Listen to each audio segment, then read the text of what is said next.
So yung ating pong panawagan para po sa ating hall, Harrison, talagyan natin ng bubong para lang doon sa pagliliwanag kasi may nagtatanong ay bakit pa lang daw, ay bakit daw isa sa ayos.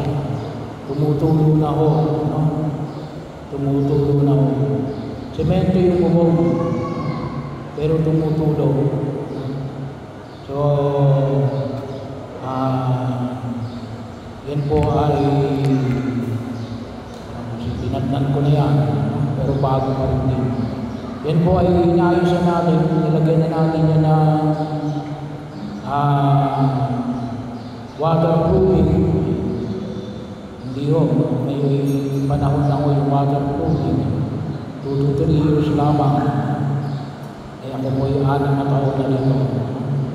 Hindi naman po pwede mag-waterproofing na lang tayo na mag-waterproofing.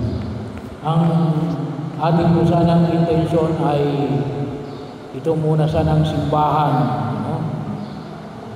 Ay ito yung maayos muna sana natin yung ating altar. Kaya ay kapag hindi po natin inayos yung ating hall, ay babagsak ko yun sapagkat kinakain ako ng kalawang yung mga bakal. So bahagi ko. Kaya kinakailangan natin bigyan ng remedyo. At yun po ang nakikita kong remedyo. Lagyan ng bubong sa second floor. Kahit man ako muna mabubungan lang natin. Tsaka na siguro natin yung sa ayos yung bahagi pang iba. Muli po, maraming salamat sa inyong patuloy na